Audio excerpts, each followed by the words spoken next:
Trizac. Même si tous les chapeaux lui font, il ne parle jamais à travers son chapeau. Vous écoutez Du Trizac. David Proulx est avec nous. David, bonjour. Bonjour, Benoît. L'entrevue qu'on vient de faire avec Frankie Zapata là, sur les aéronefs personnels, ça se fait aussi aux États-Unis. Oui, ben en fait, il y a la version militarisée. En passant, le truc de Zapata, je veux vraiment l'essayer. Là. J'ai super hâte. C'est fou, Je vais faire la file pour essayer ça. C'est vraiment beau. En fait, oui, il y a des versions militarisées de ça. Donc, j'ai envoyé, parce que j'ai écouté l'entrevue, donc j'ai envoyé le lien à Cybèle. On peut peut-être montrer le vidéo. Donc, c'est des jetpacks qui sont attachés après le soldat. Puis après ça, il met ses mains dans le jetpack, puis il peut décoller puis partir du lieu où il a effectué sa mission là, en quelques secondes. Il part, puis il est parti ailleurs. Puis le système ça, c'est est très réel, facile ça, ce qu'on voit, là. C'est réel, pas des effets spéciaux. C'est de la vraie technologie.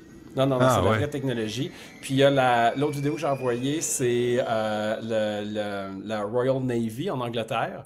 Que tu vois là, à partir d'un Zodiac, la personne qui part avec son jetpack, même genre de technologie, puis ils simulent où l'armée doit intervenir sur un bateau où il y aurait des pirates. Donc, ils sont capables de partir du petit bateau, décoller sur le gros bateau, puis prendre leur arme, puis agir en conséquence, puis être capable d'être déployés très rapidement. Là. Donc, c'est sûr que eux...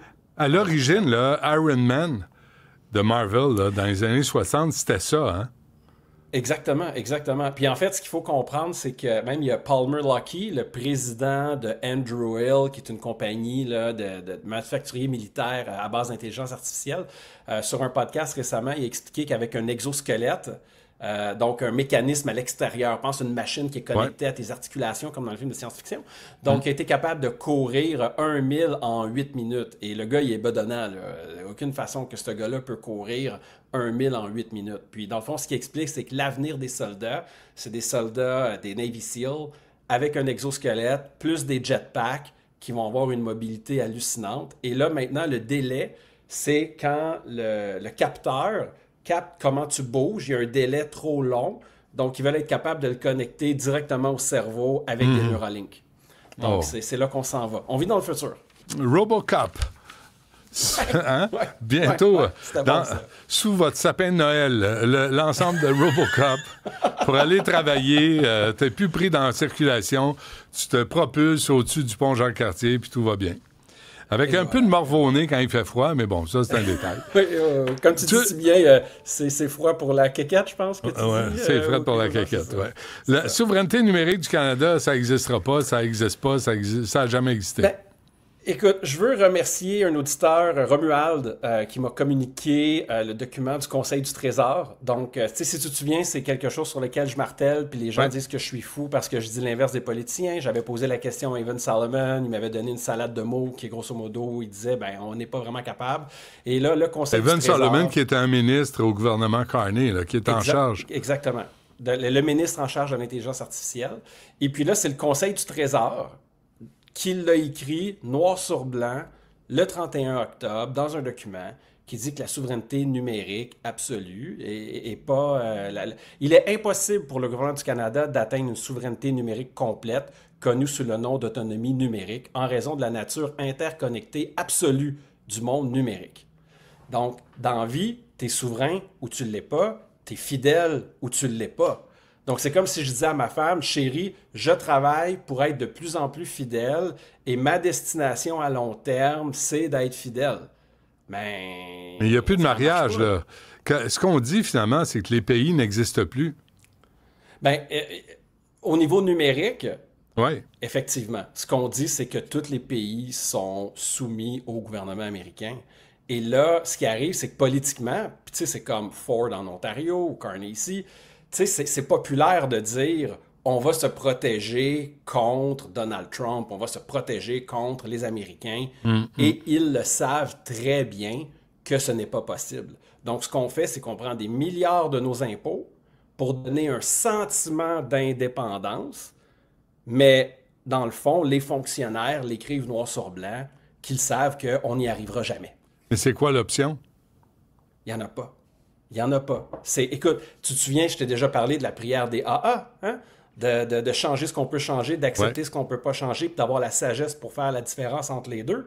Donc moi, j'aimerais ça qu'on arrête de donner de l'argent à des entreprises connectées au gouvernement pour nous promettre quelque chose que le gouvernement sait très bien qui arrivera jamais.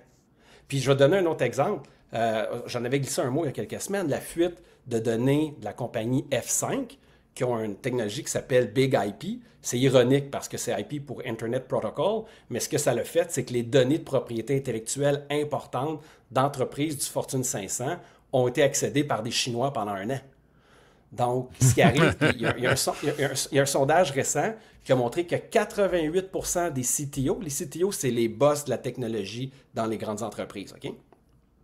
88% d'entre eux sont inconfortables et ne sont pas capables de dire que leur infrastructure est complètement étanche à cause de la chaîne d'interdépendance. Puis le 12% qui n'est pas inquiet, c'est qu'ils ne comprennent pas ce qui se passe. Parce que tout le monde devrait être inquiet avec ça. Puis la chaîne, il faut comprendre, c'est une chaîne industrielle. Là. Quelqu'un va produire l'aluminium, quelqu'un va faire le lingot d'aluminium, quelqu'un va transformer l'aluminium, puis quelqu'un va faire un morceau pour une auto, quelqu'un va faire une auto. Il faut comprendre qu'en technologie, c'est la même chose. Tu as une compagnie qui te fournit un service qui dépend d'un autre service, qui dépend d'un autre service, et ainsi de suite. Donc, cette chaîne-là, de la même manière que si je te demande, peux-tu ramener ton téléphone, puis de faire toute la chaîne de production, de la création, de l'extraction du minerai jusqu'au téléphone dans ta main, c'est impossible même de nommer toutes les compagnies. Mais il faut comprendre que toutes ces compagnies-là ont des systèmes informatiques.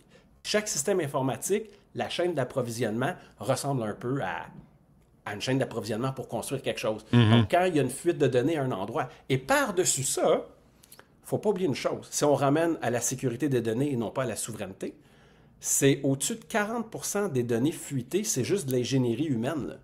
C'est juste que tu as convaincu Roger, d'une quelconque manière, de donner accès aux données. Tu sais, Desjardins, c'était pas un problème, c'est pas un problème des systèmes, c'est débattable, mais c'était un humain qui avait téléchargé les données puis qu'ils avaient vendues. Ouais. C'était pas des méchants hackers chinois qui avaient rentré dans le système pour les prendre. Là. Mais le reste du 60%, c'est quoi?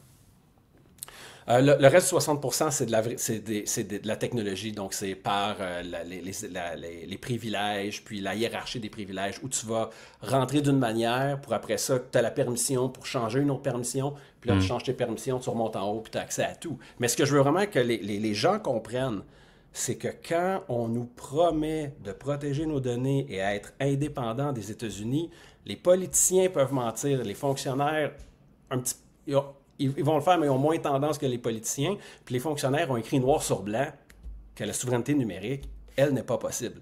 Mais Parfait. Celui qui veut tes impôts pour te vendre un serveur ici va te dire que c'est possible. David Proulx, merci. À demain. À demain.